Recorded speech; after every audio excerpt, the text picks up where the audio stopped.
आज हम आपके सामने BA second year fourth semester का एक टॉपिक लेकर आए हैं, जिसके अंदर हम पढ़ेंगे ग्रामीण बस्तियां या रूरल सेटलमेंट्स। सबसे पहले तो ये चीज क्लियर होनी चाहिए कि ग्रामीण बस्तियां क्या होती है। ग्रामीण बस्तियां क्या होती है? एक ऐसी बस्ती जिसके अंदर जो रहने वाले लोग हैं वो क्या है, रक्त संबंधों के द्वारा एक दूसरे से जुड़ी होती है, यानी उनके बीच क्या होता है, रक्त संबंध होता है। और लगभग जो पॉपुलेशन है वो क्या है, कृषि कार्यों के अंदर लगी रहती है। ऐसी बस्ती को क्या कहा जाता है, ग्रामीण बस्तियां। यानी ग्रामीण बस्तियों के अंदर क्या है, कुछ एक परिवार पाए जाते हैं और वो परिवार क्या है, रक्त संबंध के द्वारा एक दूसरे के साथ रहते हैं और वो कृषि कार्यों के अंदर लीन रहते हैं। ऐसी बस्तियों को क्या कहा जाता है, ग्रामीण बस्तियां कहा जाता है। उसके बाद है ग्रामीण बस्तियों के प्रकार। 4 प्रकार की होती है ग्रामीण बस्तियां, जिसमें से सबसे पहले है परिचित बस्तियां या डिस्प्लेस्ड सेटलमेंट्स। ये कौन सी होती है? परिचित बस्तियां या डिस्प्लेस्ड का मतलब होता है बिखरी हुई। हिंदी के अंदर अगर हम देखें कि ऐसी बस्तियां जिसके अंदर जो घर है वो एक साथ सटे नहीं होते, वो दूर दूर पाए जाते हैं, ऐसी बस्तियों को क्या कहा जाता है, परिचित बस्तियां कहा जाता है। यानी जिसके अंदर जो आपकी बस्तियां हैं, उस बस्ती के अंदर जो घर है वो घर एक दूसरे से सटे नहीं होते, वो एक दूसरे से दूर दूर पाए जाते हैं। ऐसी बस्तियों को क्या कहा जाता है, परिचित बस्तियां कहा जाता है।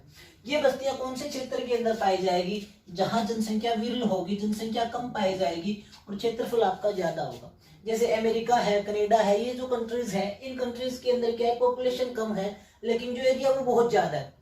तो ऐसे क्षेत्र के अंदर क्या होगा, परिचित बस्तियां पाई जाएगी। मतलब जहां क्या होंगे, लोग एक दूसरे से दूर घर बनाकर रहते हैं, वो बस्तियां आपकी क्या कहलाएगी, परिचित बस्तियां। उसके बाद है सहंत बस्तियां। इसका उल्टा क्या हो जाएगा, सहंत बस्तियां। यहां हमने पढ़ा था कि यहाँ घर क्या होते हैं, एक दूसरे से दूर दूर होते हैं, सटी हुई नहीं होती। लेकिन यहाँ सहंत बस्तियों के अंदर क्या होगा, जब जहां जनसंख्या सघन होगी। ऊपर वाले के अंदर हमने पढ़ा था जनसंख्या क्या है, विरल है। लेकिन जिस क्षेत्र के अंदर सघन जनसंख्या पाई जाती है, मीन्स कि जहाँ पॉपुलेशन ज्यादा है और एरिया कम है, उस क्षेत्र के अंदर क्या पाई जाएगी, आपकी कॉम्पैक्ट सेटलमेंट्स पाई जाएगी। इसके अंदर क्या होगा कि जो घर है वो पास पास पाए जाएंगे, घर पास पास पाए जाएंगे। और ये मिलेगा कहाँ, ये वाला जो विरल जनसंख्या वाला क्षेत्र है, ये कहाँ मिलेगा, जैसे कोई रहने के लायक क्षेत्र नहीं है। कहने का मतलब जहां पर्वतीय क्षेत्र है, पठारी क्षेत्र है, वहां आपकी डिस्प्लेस्ड सेटलमेंट्स मिलेगी। लेकिन जो नदी घाटियों का क्षेत्र है, जहां उपजाऊ भूमि पाई जाती है, उस क्षेत्र के अंदर आपकी कॉम्पैक्ट सेटलमेंट्स मिलेगी। कहने का मतलब क्या होगा कि जहां लोग पास पास घर बना के रहते हैं, वहां आपकी कौन सी बस्तियां होगी, सहंत बस्तियां। तो ये दोनों एक दूसरे से अपोजिट है। पहले के अंदर क्या है, विरल जनसंख्या वाले क्षेत्र के अंदर जब घर एक दूसरे से दूर दूर पाए जाते हैं, और जो सहंत बस्तियां हैं जहां जनसंख्या क्या होगी, सघन होगी, या घर क्या पाए जाएंगे, पास पास पाए जाएंगे, ऐसी बस्तियों को क्या कहा जाता है, सहंत बस्तियां कहा जाता है। उसके बाद तीसरा जो आपका है पॉइंट, वो है अर्ध सहंत बस्तियां।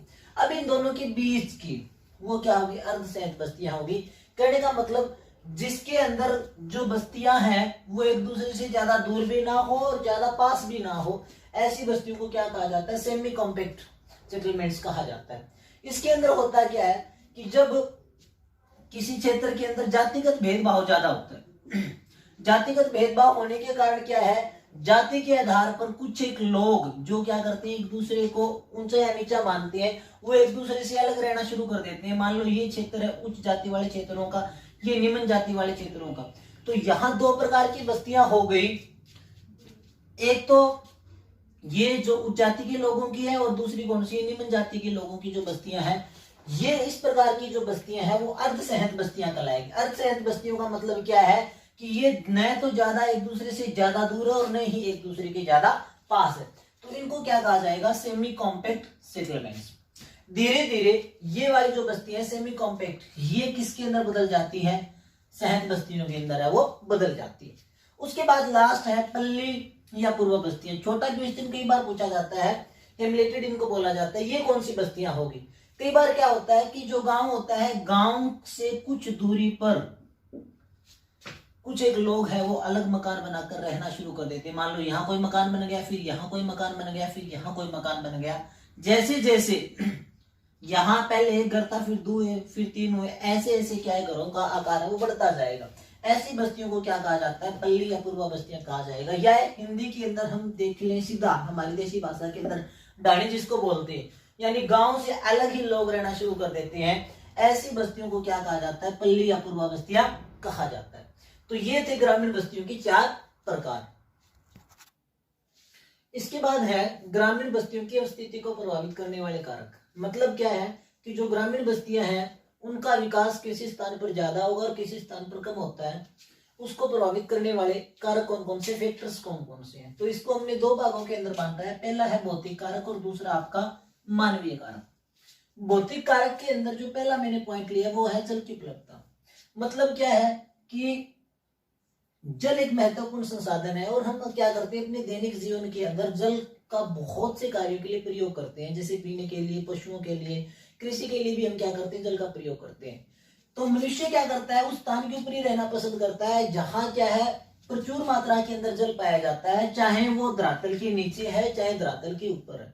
पुराने टाइम के अंदर भी हमने देखा है कि जितनी भी सभ्यताएं हुई है उन्होंने रहने के लिए उस स्थान को चुना जहां क्या था, जल प्रचुर मात्रा में था। कहने का मतलब वो नदी घाटियों के अंदर ही रहे। तो आज के टाइम में भी क्या है कि मनुष्य उस क्षेत्र के अंदर रहना पसंद करेगा जहां जल आसानी से और प्रचुर मात्रा में मिल जाता है। तो जहां जल प्रचुर मात्रा में होगा वहां क्या होगा, बस्तियों का विकास है वो ज्यादा होगा, और जहां कम जल पाया जाएगा वहां ग्रामीण बस्तियों का विकास नहीं होगा। दूसरा है धरातल। अब ये बड़ा इंपॉर्टेंट पॉइंट है। जहां धरातल क्या होगा, समतल होगा। समतल होगा कहने का मतलब वहां यातायात के साधनों का ज्यादा विकास होगा। इसके अलावा जो दैनिक जीवन के कार्य हैं उनको भी मनुष्य क्या कर सकता है, इजीली कर सकता है। तो जहां का धरातल समतल होगा वहां क्या होगा, ग्रामीण बस्तियों का विकास ज्यादा होगा। इसके विपरीत जहां का जो धरातल है वो विषम पाया जाता है, कहने का मतलब धरातल है वो प्लेन नहीं है, उबड़ खाबड़ है, वहां ग्रामीण बस्तियों का विकास क्या होगा, कम होगा। जैसे पहाड़ी जो क्षेत्र है उसके अंदर लोग कम रहना पसंद करते हैं, तो वहां बस्तियां कम विकसित होगी। उसके बाद है भूगर्भीय संरचना। भूगर्भीय संरचना का मतलब है कि किसी भी स्थान के ऊपर जो चट्टान है वो किस प्रकार की पाई जाती है। अब चट्टानों के अंदर क्या है, बहुत सारे खनिज पाए जाते हैं। बहुत सारे खनिज पाए जाते हैं तो वहां क्या है, खान पाई जाएगी। खान पाई जाएगी तो क्या है, वहां बहुत सारे लोग रहना पसंद कर लेंगे। कैसे पसंद कर लेंगे, क्यों, क्योंकि खान के अंदर से जब खनिज निकाले जाएंगे तो हमें किसकी आवश्यकता होगी, मजदूरों की आवश्यकता होगी। मजदूरों की आवश्यकता होगी तो वहां लोग रहना पसंद करेंगे और वहां क्या हो जाता है, ग्रामीण बस्तियों का विकास हो जाता है। जैसे भारत के अंदर छोटा नागपुर का जो पठार है वो क्षेत्र है, उस क्षेत्र के अंदर क्या है, बहुत सारे खनिज पाए जाते हैं। तो वहां लोग क्या कर रहे हैं, आज रह रहे हैं, क्यों, क्योंकि वहां क्या उनको रोजगार मिल रहा है। उसके बाद है मिट्टी। अब मिट्टी का क्या है, मोस्टली जो ग्रामीण बस्तियों के जो लोग हैं वो क्या करते हैं, खेती के ऊपर डिपेंड होते हैं। तो जिस स्थान के अंदर जो मिट्टी है, मृदा है, वो कृषि के लिए क्या है, बढ़िया होती है, उपजाऊ मिट्टी होती है, वहां ग्रामीण बस्तियों का विकास ज्यादा होता है। जैसे भारत का जो उत्तरी भारत का विशाल मैदान है उस क्षेत्र के अंदर क्या है, ग्रामीण बस्तियों का विकास ज्यादा हुआ है। क्यों, क्योंकि उस क्षेत्र के अंदर जलोढ़ मिट्टी पाई जाती है जो एग्रीकल्चर के लिए क्या सबसे बेस्ट है। तो जहां ऐसी मिट्टी पाई जाएगी जो क्या है, कृषि के लायक है, उत्पादन जहां ज्यादा होगा वहां ग्रामीण बस्तियों का विकास ज्यादा होगा, और जहां मिट्टी खेती के लायक नहीं होंगी वहां ग्रामीण बस्तियों का विकास क्या होगा, कम होगा। उसके बाद जलवायु, बड़ा इंपॉर्टेंट फैक्टर है। जलवायु भी 2 प्रकार की हो सकती है, सम और विषम, जो हम पहले कई बार पढ़ भी चुके हैं। सम जलवायु क्या है, न ज्यादा गर्मी और न ज्यादा सर्दी। विषम जलवायु या तो बहुत ज्यादा गर्मी या बहुत ज्यादा क्या है, सर्दी। तो जहां सम जलवायु पाई जाती है, यानी न ज्यादा गर्मी पड़ती है और न ज्यादा सर्दी पड़ती है, उस स्थान के ऊपर ग्रामीण बस्तियों का विकास ज्यादा होता है। और जहां विषम जलवायु, फॉर एग्जांपल अगर हम छोटा सा एग्जांपल ले लें, अंटार्कटिका, सारे जानते हैं कि वहां की जलवायु बहुत ज्यादा विषम है, वहां मनुष्य रह नहीं सकता, तो वहां ग्रामीण बस्तियों का विकास नहीं होगा। तो ये थे आपके फिजिकल फैक्टर्स जो हमने पढ़े हैं, कौन कौन से, पहला जल है, धरातल है, भूगर्भीय संरचना है, मिट्टी और जलवायु। उसके बाद है मानवीय कारक। पहला जो है वो है मानवीय स्वभाव। मनुष्य क्या एक सामाजिक प्राणी है और वो समाज के अंदर ही रहना पसंद करता है। समाज के अंदर रहना क्यों पसंद करता है, क्यों, इसी से रिलेटेड एक पॉइंट और भी है, इसी को साथ साथ में एक्सप्लेन कर लेते हैं। सुरक्षा। समाज के अंदर क्यों रहना पसंद करता है, क्यों, क्योंकि वो समाज के अंदर अपने आप को क्या करता है, सुरक्षित महसूस करता है। और समाजीकरण की जो प्रक्रिया है, कहने का मतलब जो सीखने की प्रक्रिया है, वो भी मनुष्य के अंदर कहां से आती है, समाज से आती है। तो मनुष्य का जो स्वभाव है वो क्या है, समाज में घुल मिलकर रहने का है। उसी स्वभाव के कारण बहुत सारे लोग एक दूसरे के साथ मिलजुल कर रहते हैं, जहां उसके सगे संबंधी मित्र सारे हो सकते हैं, और उसी के कारण क्या है, ग्रामीण बस्तियों का विकास हो जाता है। क्यों? क्योंकि मनुष्य के अंदर कौन सी प्रकृति पाई जाती है, समाज में रहने की। उसके बाद है जातीय परंपराएं। अलग अलग जो जाति के लोग होते हैं उनकी अलग अलग रीति रिवाज होते हैं, उनका पहनावा अलग अलग होता है। तो जाति के आधार पर लोग एक स्थान के ऊपर रहना पसंद करते हैं, एक स्थान पर रहना शुरू कर देते हैं।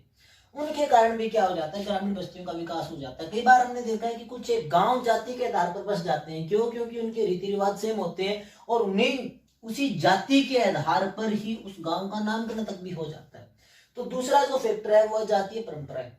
तीसरा है प्रवास या माइग्रेशन। जब लोग क्या करते हैं, एक स्थान को छोड़कर दूसरे स्थान के ऊपर रहना पसंद कर लेते हैं, रहना शुरू कर देते हैं, तो जिस स्थान के ऊपर जाकर वो रहना शुरू कर देते हैं उस स्थान के ऊपर क्या हो जाता है, ग्रामीण बस्तियां हैं उनका विकास हो जाता है।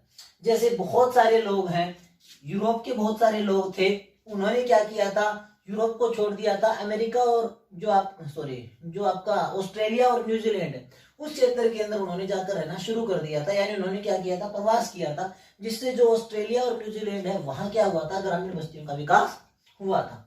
उसके बाद है उपनिवेश। उपनिवेश का मतलब क्या है कि ब्रिटेन, या ऐसे मान सकते हैं गुलाम बोल सकते हैं हम सीधी भाषा के अंदर। जो ब्रिटेन था उन्होंने क्या किया था, ब्रिटेन ने बहुत सारे देशों को अपना गुलाम बना लिया था। गुलाम बनाने के बाद क्या किया था, उन लोगों को काम करने के लिए वो क्या करते थे, किसी दूसरे क्षेत्र के अंदर भेज देते थे। जैसे भारतीय जो लोग थे, अफ्रीकन जो लोग थे, उनको क्या किया था, ब्रिटेन ने कहा भेज दिया था, अमेरिका और जो आपका वेस्ट इंडीज है उस क्षेत्र के अंदर काम करने के लिए भेज दिया था। मतलब क्या हुआ था कि अमेरिका और जो वेस्ट इंडीज का जो क्षेत्र है वहां किसका विकास हुआ था, ग्रामीण बस्तियों का विकास हुआ था। उसके बाद है सुरक्षा की भावना। या एक तो यहां से मैंने ये पॉइंट क्लियर कर दिया था कि मनुष्य क्या करता है, समाज में सुरक्षित महसूस करता है, इसलिए सुरक्षा की भावना भी क्या करती है, ग्रामीण बस्तियों को विकसित करती। इसके अलावा क्या है, पुराने टाइम के अंदर क्या करता था मनुष्य कि अपने आप को सुरक्षित रखने के लिए किलों के अंदर रहना पसंद करता था, झुंड के अंदर रहना पसंद करता था, और वो एक ऐसे क्षेत्र के अंदर रहना पसंद करता था जो क्या है, प्राकृतिक आपदा या जो आपके जीव जंतु हैं उनसे वो बचकर रह सके, उसी क्षेत्र के अंदर वो क्या करता था, रहना पसंद करता था। तो ये आज का टॉपिक था जिसके अंदर हमने ये पढ़ा है ग्रामीण बस्तियां है क्या, ग्रामीण बस्तियों के प्रकार कौन कौन से हैं, और ग्रामीण बस्तियों की जो स्थिति है उसको प्रभावित करने वाले कारक कौन कौन से हैं। धन्यवाद।